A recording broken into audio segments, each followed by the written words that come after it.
Chapter 10. The Further Adventures of Toad. The front door of the hollow tree faced eastwards, so Toad was called at an early hour, partly by the bright sunlight streaming in on him, partly by the exceeding coldness of his toes, which made him dream that he was at home in bed in his own handsome room with the Tudor window, on a cold winter's night, and his bedclothes had got up, grumbling and protesting that they couldn't stand the cold any longer, and had run downstairs to the kitchen fire to warm themselves, and he had followed, on bare feet, along miles and miles of icy, stone-paved passages, arguing and beseeching them to be reasonable. He would probably have been aroused much earlier, had he not slept for some weeks on straw over stone flags, and almost forgotten the friendly feeling of thick blankets pulled well up round the chin. Sitting up, he rubbed his eyes first and his complaining toes next, wondered for a moment where he was, looking round for familiar stone wall and little barred window, then with a leap of the heart remembered everything, his escape, his flight, his pursuit, remembered, first and best thing of all, that he was free. Free. The word and the thought alone were worth 50 blankets. He was warm from end to end as he thought of the jolly world outside, waiting eagerly for him to make his triumphal entrance, ready to serve him and play up to him, anxious to help him and to keep him company, as it always had been in the days of old, before misfortune fell upon him. He shook himself and combed the dry leaves out of his hair with his fingers, and, his toilet complete, marched forth into the comfortable morning sun, cold but confident, hungry but hopeful, all nervous terrors of yesterday dispelled by rest and sleep and frank and heartening sunshine. He had the world all to himself that early summer morning. The dewy woodland, as he threaded it, was solitary and still. The green fields that succeeded the trees were his own to do as he liked with.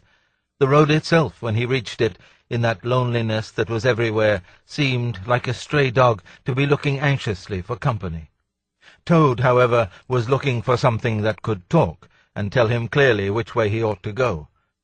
It is all very well when you have a light heart and a clear conscience and money in your pocket, and nobody scouring the country for you to drag you off to prison again, to follow where the road beckons and points, not caring whither. The practical Toad cared very much indeed, and he could have kicked the road for its helpless silence when every minute was of importance to him. The reserved rustic road was presently joined by a shy little brother in the shape of a canal, which took its hand and ambled along by its side in perfect confidence, but with the same tongue-tied, uncommunicative attitude towards strangers. "Bother them," said Toad to himself. "But anyhow, one thing's clear. They must both be coming from somewhere and going to somewhere. You can't get over that, Toad, my boy." So he marched on patiently by the water's edge. Round a bend in the canal came plodding a solitary horse, stooping forward as if in anxious thought. From rope traces attached to his collar stretched a long line, taut but dipping with his stride, the further part of it dripping pearly drops. Toad let the horse pass, and stood waiting for what the fates were sending him.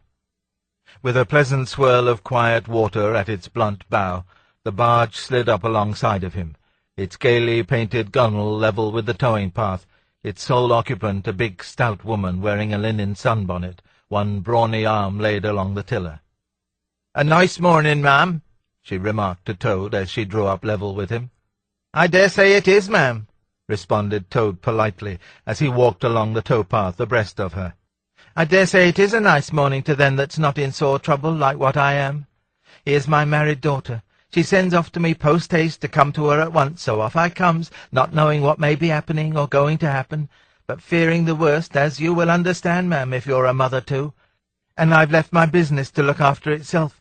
I'm in the washing and laundering line, you must know, ma'am, and I've left my young children to look after themselves, and a more mischievous and troublesome set of young imps doesn't exist, ma'am, and I've lost all my money and lost my way, and as for what may be happening to my married daughter, why, I don't like to think of it, ma'am." "Where might your married daughter be living, ma'am?" asked the barge-woman. "She lives near to the river, ma'am," replied Toad, "close to a fine house called Toad Hall that's somewheres hereabouts in these parts. Perhaps you may have heard of it." "Toad Hall? Why, I'm going that way myself. replied the barge-woman. "This canal joins the river some miles farther on, a little above Toad Hall, and then it's an easy walk. You come along in the barge with me, and I'll give you a lift." She steered the barge close to the bank, and Toad, with many humble and grateful acknowledgments, stepped lightly on board and sat down with great satisfaction. "Toad's luck again," thought he. "I always come out on top." "So you're in the washing business, ma'am," said the barge-woman politely as they glided along. "And a very good business you've got too, I dare say, if I'm not making too free in saying so." "Finest business in the whole county," said Toad airily. "All the gentry come to me, wouldn't go to anyone else if they were paid, they know me so well. You see, I understand my work thoroughly, and attend to it all myself. Washing, ironing, clear-starching, making up gents' fine shirts for evening wear, everything's done under my own eye." "But surely you don't do all that work yourself, ma'am?" asked the barge-woman respectfully. "Oh, I have girls," said Toad lightly. 20 girls or thereabouts, always at work. But you know what girls are, ma'am, nasty little hussies, that's what I call 'em." "So do I, too," said the barge-woman with great heartiness. "But I dare say you set yours to rights, the idle trollops. And are you very fond of washing?" "I love it," said Toad. "I simply dote on it. Never so happy as when I've got both arms in the wash-tub. But then it comes so easy to me, no trouble at all, a real pleasure, I assure you, ma'am." "What a bit of luck meeting you," observed the barge-woman thoughtfully. "A regular piece of good fortune for both of us." "Why, what do you mean?" asked Toad nervously. "Well, look at me now," replied the barge-woman. "I like washing, too, just the same as you do, and for that matter, whether I like it or not, I've got to do all my own, naturally, moving about as I do. Now, my husband, he's such a fellow for shirking his work and leaving the barge to me, that never a moment do I get for seeing to my own affairs. By rights he ought to be here now, either steering or attending to the horse, though luckily the horse has sense enough to attend to himself. Instead of which he's gone off with the dog to see if they can't pick up a rabbit for dinner somewhere. Says he'll catch me up at the next lock. Well, that's as may be. I don't trust him once he gets off with that dog, who's worse than he is. But meantime, how am I to get on with my washing?"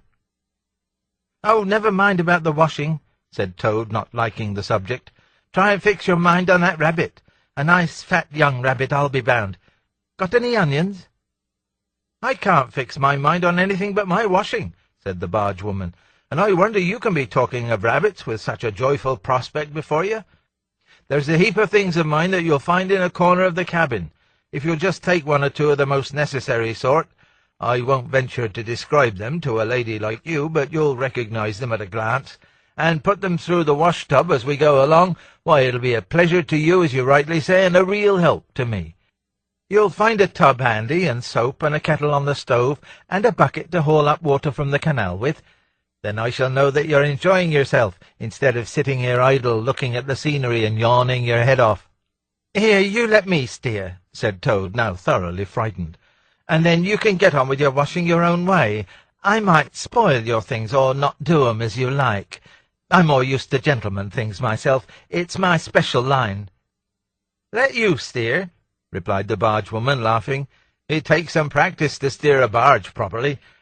Besides, it's dull work, and I want you to be happy.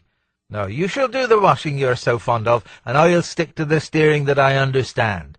Don't try and deprive me of the pleasure of giving you a treat." Toad was fairly cornered. He looked for escape this way and that, saw that he was too far from the bank for a flying leap, and sullenly resigned himself to his fate. "If it comes to that," he thought in desperation, "I suppose any fool can wash." He fetched tub, soap, and other necessaries from the cabin, selected a few garments at random, tried to recollect what he had seen in casual glances through the laundry windows, and set to. A long half-hour passed, and every minute of it saw Toad getting crosser and crosser. Nothing that he could do to the things seemed to please them or do them good. He tried coaxing, he tried slapping, he tried punching. They smiled back at him out of the tub, unconverted, happy in their original sin. Once or twice he looked nervously over his shoulder at the barge-woman, but she appeared to be gazing out in front of her, absorbed in her steering. His back ached badly, and he noticed with dismay that his paws were beginning to get all crinkly. Now Toad was very proud of his paws. He muttered under his breath words that should never pass the lips of either washerwomen or toads, and lost the soap for the 50th time. A burst of laughter made him straighten himself and look round. The bargewoman was leaning back and laughing unrestrainedly, till the tears ran down her cheeks. "I've been watching you all the time," she gasped. "I thought you must be a humbug all along, from the conceited way you talked. Pretty washerwoman you are. Never washed so much as a dishclout in your life, I'll lay." Toad's temper, which had been simmering viciously for some time, now fairly boiled over, and he lost all control of himself. "You common, low, fat bargewoman!" he shouted. "Don't you dare talk to your betters like that. Washerwoman, indeed!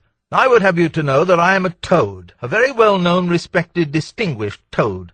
I may be under a bit of a cloud at present, but I will not be laughed at by a bargewoman." The woman moved nearer to him and peered under his bonnet keenly and closely. "Why, so you are!" she cried. "Well, I never! A horrid, nasty, crawly toad, and in my nice clean barge, too. Now that is a thing that I will not have." She relinquished the tiller for a moment. One big, mottled arm shot out and caught Toad by a foreleg, while the other gripped him fast by a hind leg. Then the world turned suddenly upside down. The barge seemed to flit lightly across the sky, the wind whistled in his ears, and Toad found himself flying through the air, revolving rapidly as he went.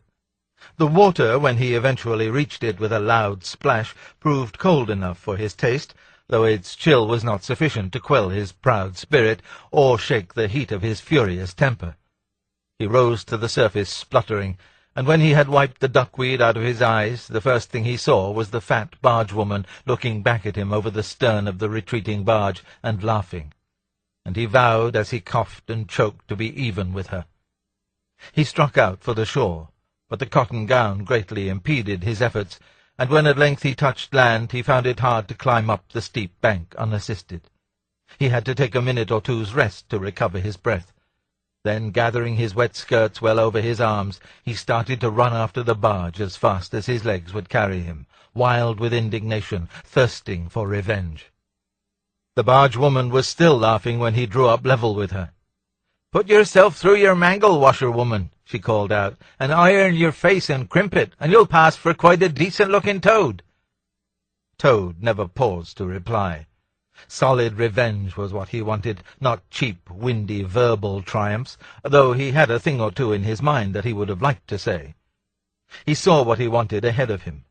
Running swiftly on, he overtook the horse, unfastened the tow-rope and cast off, jumped lightly on the horse's back, and urged it to a gallop by kicking it vigorously in the sides.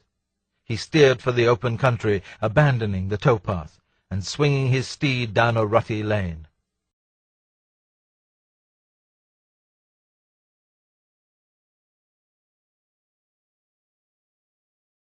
Once he looked back and saw that the barge had run aground on the other side of the canal, and the bargewoman was gesticulating wildly and shouting, "Stop!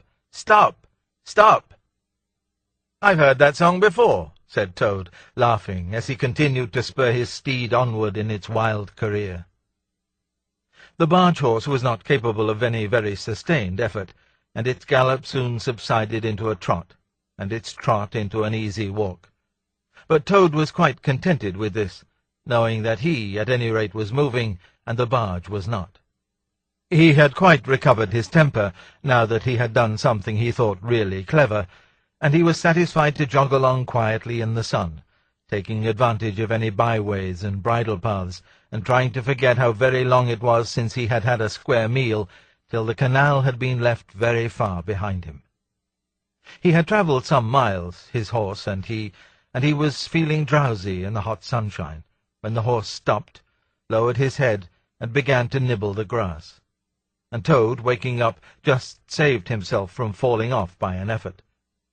He looked about him and found he was on a wide common, dotted with patches of gorse and bramble as far as he could see. Near him stood a dingy gypsy caravan, and beside it a man was sitting on a bucket turned upside down, very busy smoking and staring into the wide world. A fire of sticks was burning nearby, and over the fire hung an iron pot, and out of that pot came forth bubblings and gurglings, and a vague, suggestive steaminess.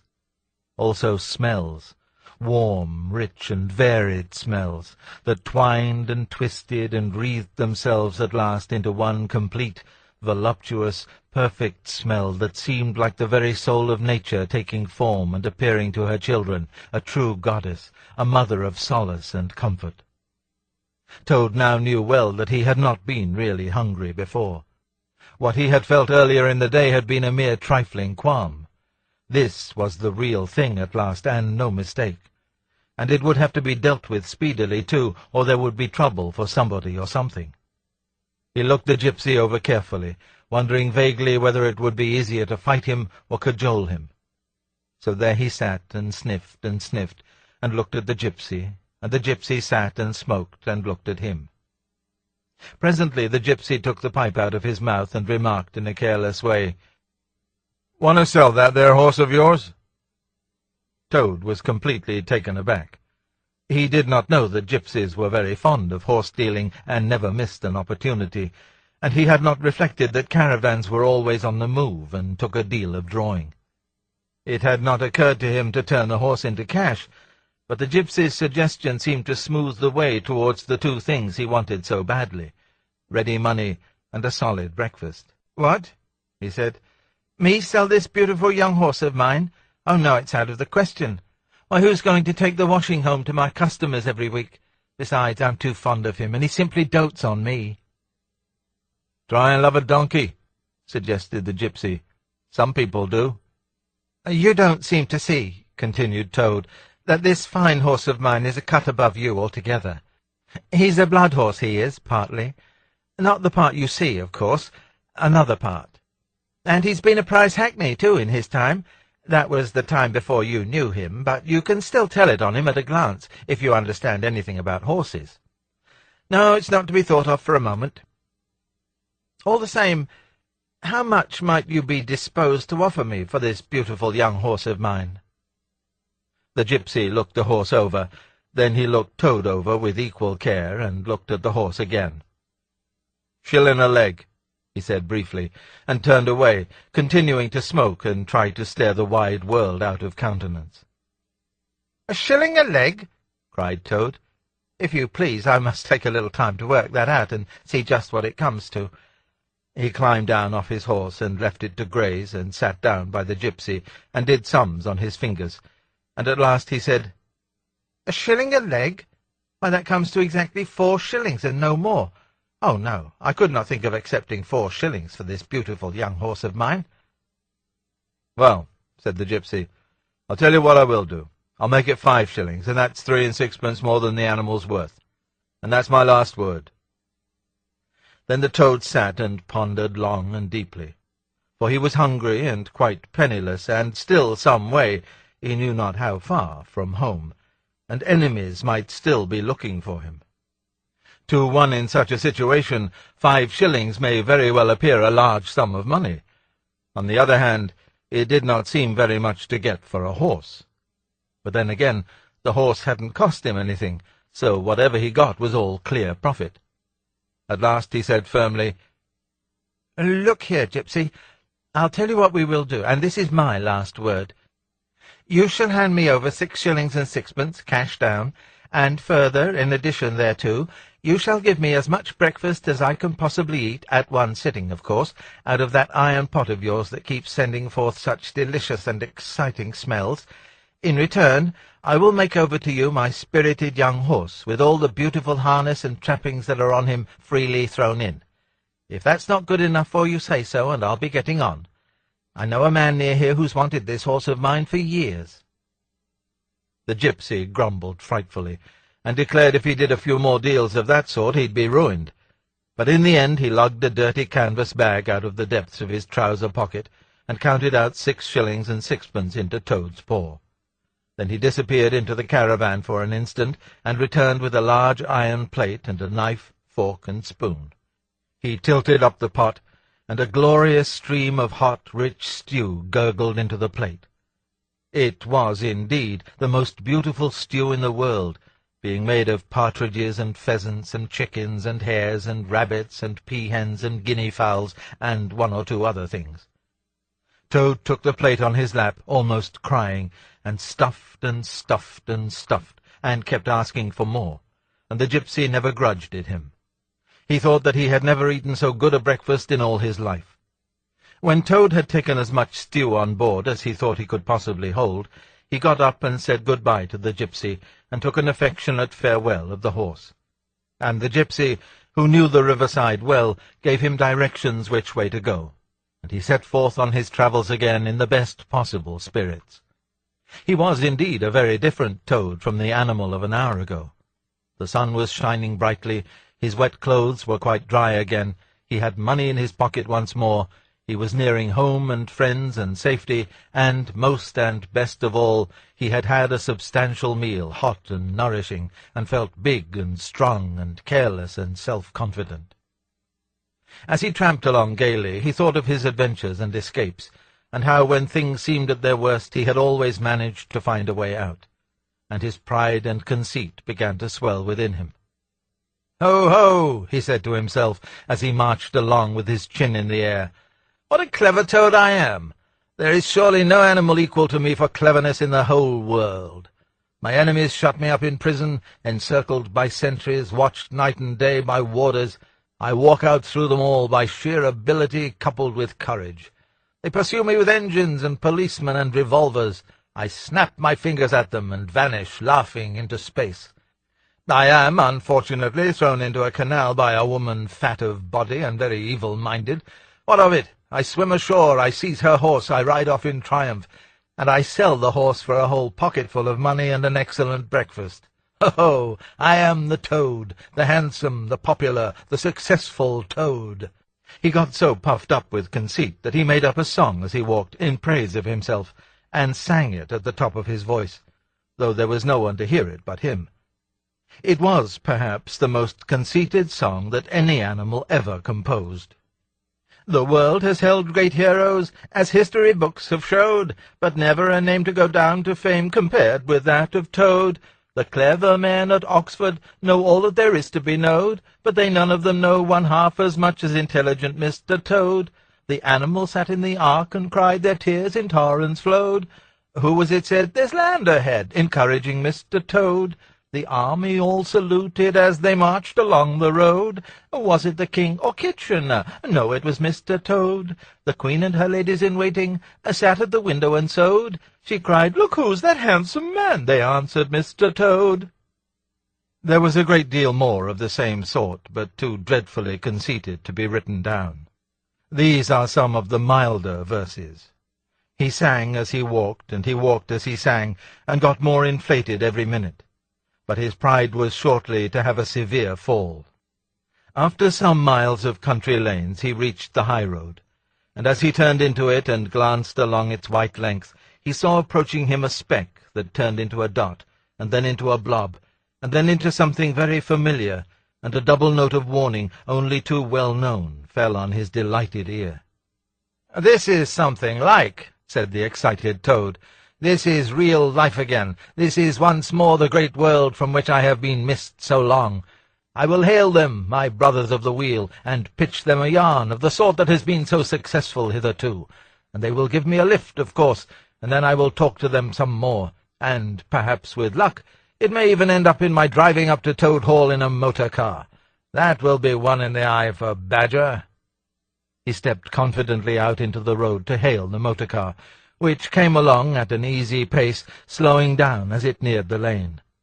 When suddenly he became very pale, his heart turned to water, his knees shook and yielded under him, and he doubled up and collapsed with a sickening pain in his interior. And well he might, the unhappy animal, for the approaching car was the very one he had stolen out of the yard of the Red Lion Hotel on that fatal day when all his troubles began. And the people in it were the very same people he had sat and watched at luncheon in the coffee-room. He sank down in a shabby, miserable heap in the road, murmuring to himself in his despair, "It's all up. It's all over now. Chains and policemen again, prison again, dry bread and water again. Oh, what a fool I have been! What did I want to go strutting about the country for, singing conceited songs and hailing people in broad day on the high road? instead of hiding till nightfall and slipping home quietly by back ways. Oh, hapless Toad! Oh, ill-fated animal!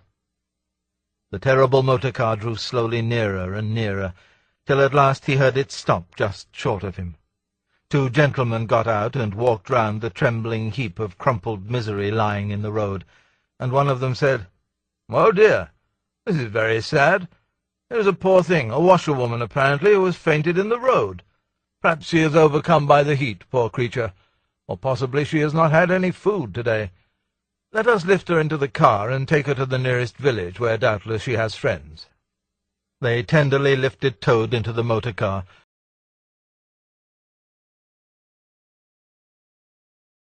and propped him up with soft cushions, and proceeded on their way. When Toad heard them talk in so kind and sympathetic a manner, and knew that he was not recognized, his courage began to revive, and he cautiously opened first one eye and then the other. "Look," said one of the gentlemen, "she is better already. The fresh air is doing her good. How do you feel now, ma'am?" "Oh, thank you kindly, sir," said Toad in a feeble voice. "I'm feeling a great deal better." "That's right," said the gentleman. "Now keep quite still, and above all, don't try to talk." "I won't," said Toad. "I was only thinking if I might sit on the front seat there beside the driver, where I could get the fresh air full in my face, I should soon be all right again." "What a very sensible woman," said the gentleman. "Of course you shall." So they carefully helped Toad into the front seat beside the driver, and on they went once more. Toad was almost himself again by now. He sat up, looked about him, and tried to beat down the tremors, the yearnings, the old cravings that rose up and beset him and took possession of him entirely. "It is fate," he said to himself. "Why strive? Why struggle?" And he turned to the driver at his side. "Please, sir," he said, "I wish you would kindly let me try and drive the car for a little. I've been watching you carefully, and it looks so easy and so interesting, and I should like to be able to tell my friends that once I had driven a motor-car." The driver laughed at this proposal so heartily that the gentleman inquired what the matter was. When he heard, he said, to Toad's delight, "Bravo, ma'am! I like your spirit. Let her have a try and look after her. She won't do any harm." Toad eagerly scrambled into the seat vacated by the driver, took the steering wheel in his hands, listened with affected humility to the instructions given him, and set the car in motion, but very slowly and carefully at first, for he was determined to be prudent. The gentlemen behind clapped their hands and applauded, and Toad heard them saying, "How well she does it! Fancy a washerwoman driving a car as well as that the first time." Toad went a little faster, then faster still, and faster. He heard the gentleman call out warningly, "Be careful, washerwoman!" And this annoyed him, and he began to lose his head. The driver tried to interfere, but he pinned him down in his seat with one elbow and put on full speed. The rush of air in his face, the hum of the engine, and the light jump of the car beneath him intoxicated his weak brain. "Washerwoman, indeed!" he shouted recklessly. "Ho-ho! I am the Toad, the motor-car snatcher, the prison-breaker, the Toad who always escapes. Sit still, and you shall know what driving really is, for you are in the hands of the famous, the skilful, the entirely fearless Toad." With a cry of horror, the whole party rose and flung themselves on him. "Seize him!" they cried. "Seize the Toad, the wicked animal who stole our motor-car! Bind him, chain him, drag him to the nearest police station! Down with the desperate and dangerous Toad!" Alas, they should have thought, they ought to have been more prudent, they should have remembered to stop the motor-car somehow before playing any pranks of that sort. With a half-turn of the wheel, the Toad sent the car crashing through the low hedge that ran along the roadside. One mighty bound, a violent shock, and the wheels of the car were churning up the thick mud of a horse-pond.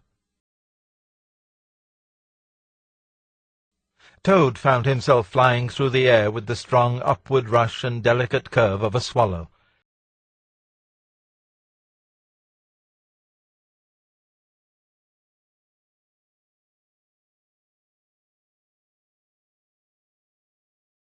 He liked the motion, and was just beginning to wonder whether it would go on until he developed wings and turned into a toad bird, when he landed on his back with a thump in the soft, rich grass of a meadow. Sitting up, he could just see the motor-car in the pond, nearly submerged. The gentleman and the driver, encumbered by their long coats, were floundering helplessly in the water. He picked himself up rapidly and set off running across country as hard as he could, scrambling through hedges, jumping ditches, pounding across fields,